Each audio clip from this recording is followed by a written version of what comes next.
sekiranya perlantikan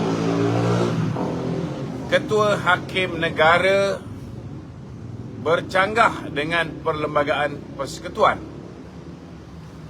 adakah keputusan yang dibuat oleh Ketua Hakim Negara ketika mengadili kes Datuk Seri Najib adalah sah?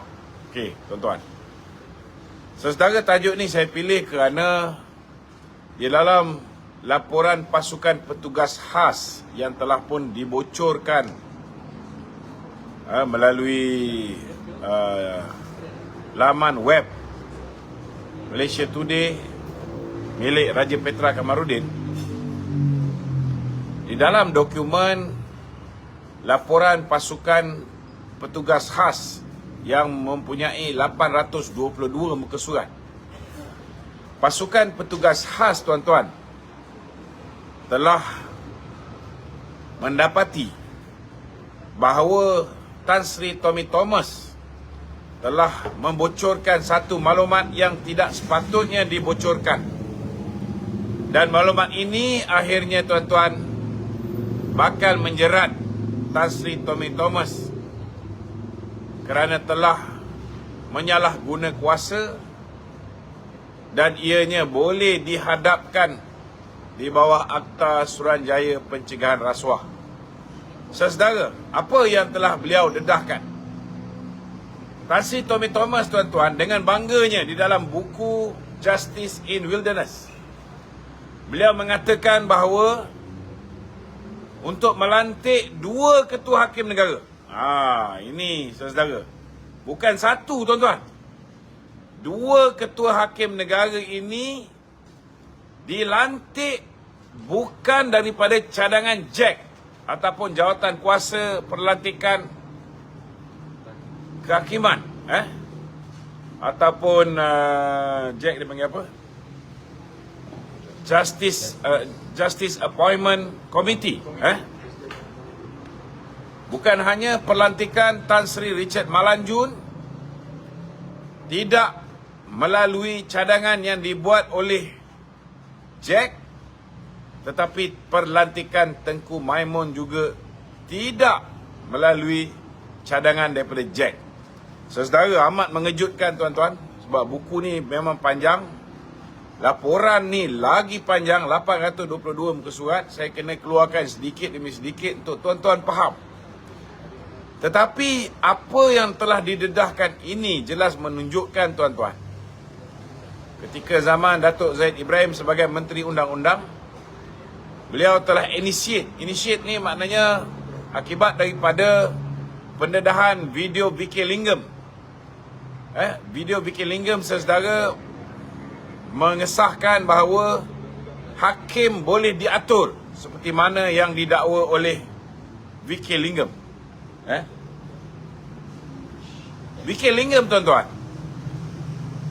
selepas mendedahkan bahawa hakim-hakim zaman Mahathir dulu, zaman dia menjadi Maha Fir'aun 22 tahun, dia boleh mengatur hakim bagi memastikan kes-kes tertentu dapat dimenangi di mahkamah, baik di Mahkamah Tinggi, Mahkamah Rayuan maupun Mahkamah Persekutuan. Jadi, tuan-tuan, ini menyebabkan Datuk Zahid Ibrahim selaku Menteri Undang-Undang ketika itu telah mencadangkan untuk diwujudkan apa yang dipanggil sebagai JAK ataupun Jawatan Kuasa Perlantikan Kehakiman. Yang baru-baru ini kita dimaklumkan bahawa ke bawah duli tuanku yang di-Pertuan Agong telah memperkenan untuk Tan Sri Raus mempengerusikan jawatan kuasa ini, dan beberapa bekas-bekas pegawai tinggi kerajaan termasuk bekas-bekas hakim telah dilantik untuk menduduki jawatan kuasa pelantikan kehakiman ini. Namun, saudara, apabila ianya sudah pun dimasukkan sebagai undang-undang, maknanya untuk melantik seorang hakim, maka cadangan itu perlu datang daripada jawatan kuasa perlantikan kehakiman. Jawatankuasa pelantikan kehakiman akan mencadangkan kepada Perdana Menteri. Walaupun Perdana Menteri boleh menolak cadangan yang dibuat dan Jack boleh membuat cadangan lain, namun dalam melantik Tan Sri Richard Malanjun amat mengejutkan tuan-tuan.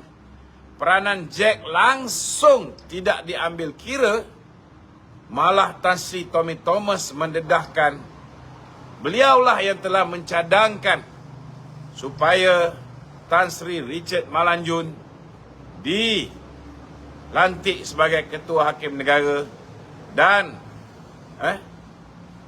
Tun Maimun dilantik sebagai Ketua Hakim Negara.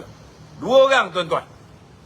Jadi persoalan dia, kalau pelantikan Tengku Maimun tidak mengikut perlembagaan, tidak mengikut undang-undang, adakah keputusan yang beliau buat ketika mengadili kes Datuk Seri Najib adalah sah dari segi sudut undang-undang?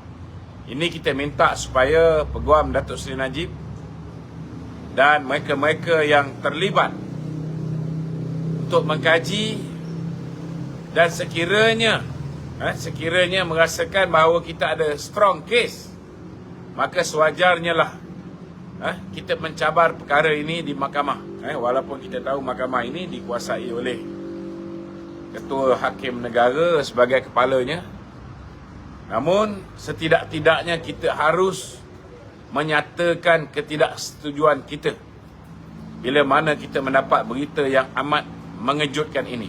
Tuan-tuan, lebih mengejutkan saudara dan terlalu nampak jelas bahawa Datuk Seri Najib adalah mangsa konspirasi politik.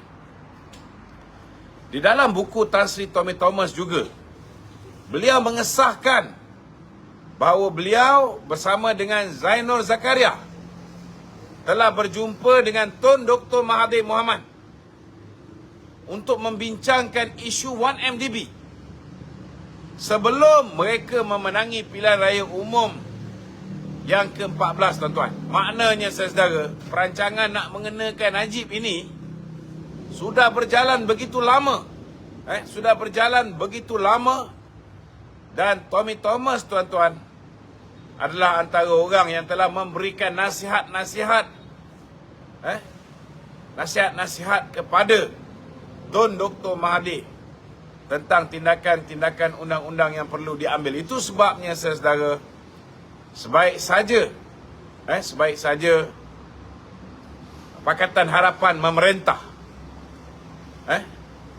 Tommy Thomas telah diangkat menjadi Peguam Negara, tuan-tuan. Dan amat menyedihkan, saudara, orang yang telah memaklumkan, ni ditulis dalam buku Tommy Thomas, orang yang telah memaklumkan kepada Tommy Thomas bahawa beliau telah pun direstui oleh Majlis Presiden Pakatan Harapan untuk diangkat menjadi Peguam Negara